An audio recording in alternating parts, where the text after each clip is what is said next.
with Ilia. He was the big betting favorite to do so, but many wondered what he would look like as a lightweight. Turns out pretty powerful still. Yeah, this was really incredible. Now, I got to tell you, there was no real new skills here. I mean, I've seen jabs and crosses. I've seen hooks. It just turns out there is a power. There is a power that is almost unspeakable. I got to go back to Iron Mike Tyson. Quite frankly, when I've seen a guy that can step in regardless of opponent, regardless of age, regardless of experience, and put them down with one punch. It's the basics, though. It's the basics that wins championship. He is not coming out here. He's not running with flash. He's not like Pettis and he's running up a cage and kicking you in the face. This is real simple stuff, but that, for me, is what makes it the most impressive.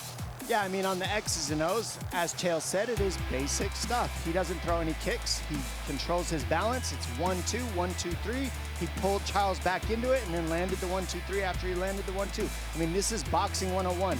But at the bigger scale of things, when you talk about Topuria, it's about his belief. It's about his manifestation. It's about the way that he knows he's going to win before he's going to win. It's about the way he can call it. And have we seen this before? We have.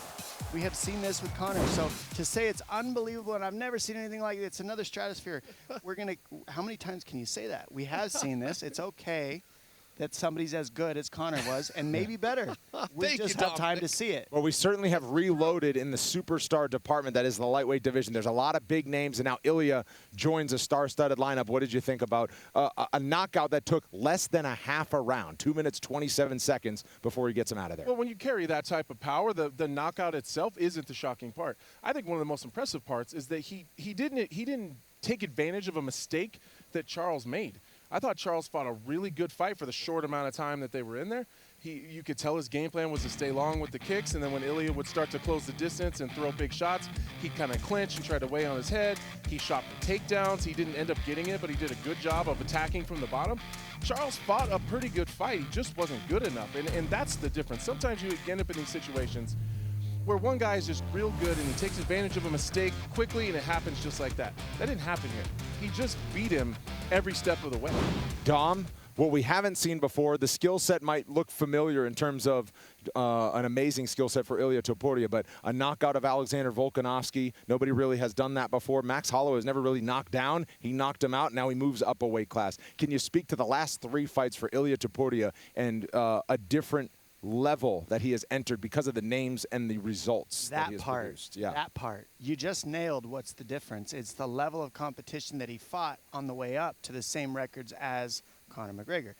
If you look at who they fought, you can't probably really compare the levels. And that's what I hear you saying, and I would agree 100% with you on that. But everything else he's matched. But the thing that he's done is had the harder matchups. And then coming up to 155, the way he did it at 145, and like we're saying, we're looking at him at 45, we're looking at him at 55. Who does he really fight in either of those divisions, right? So that's the other thing. He's kind of, in a way, with his style, what you're looking at, you're like, man, did he clean these divisions out without cleaning these divisions out? Yeah, and Fitz, there's a part here where we've got to celebrate it, but you also brought the real crew on. I mean, we're just kind of telling you the real truth. Listen, as much as we like Charles, he was not the #1 guy. Arman Sarukian is. As much as we like Charles, he was not the champion of the world. Islam Makhachev was. As much as we like him, you see how big Paddy the Baddy was? Not for nothing. That's the grudge. That's the fight, by the way. And I'm only saying that as I do think that Ilia was very impressive, but I think when Paddy goes home and he's got to break down the tape, Paddy's going to say, man, this guy doesn't offer anything I haven't seen before. And when you saw these guys face off, Paddy was a meaningfully bigger man. Well, and because we are the real crew, these are the conversations that we have with each other.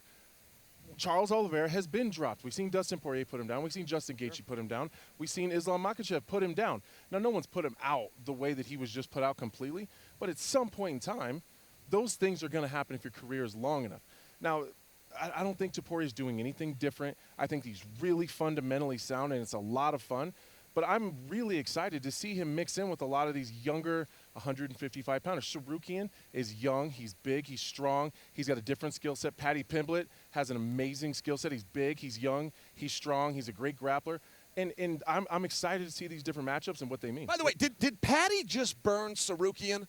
Because absolutely. Sarukian and Talks are gone. Absolutely. You better get Sarukian and Gaethje Paddy has a together, win because over Paddy just took I his think spot. Sarukian burned Sarukian with that pull out that Sure. one fight. That, Sure. You can't. Sure. We But all you gotta take can't unwind responsibility. Paddy coming over the rail. You can't can't do- unwind what just happened. I'll tell you In my something opinion. that doesn't come across, I don't think, in the TV screen as much as it does in person, is the buzz surrounding Ilia Topuria when it's time for him to walk, or when they play his features on the screen, and the fight fans' reaction to him. It's not adoration. He's not the hero or the heel. It's just a different kind of energy. And Chael Sonnen predicted a big factor tonight in terms of the show that it would become after Ilia won and the gentleman he welcomed inside the octagon. This from the pre-show.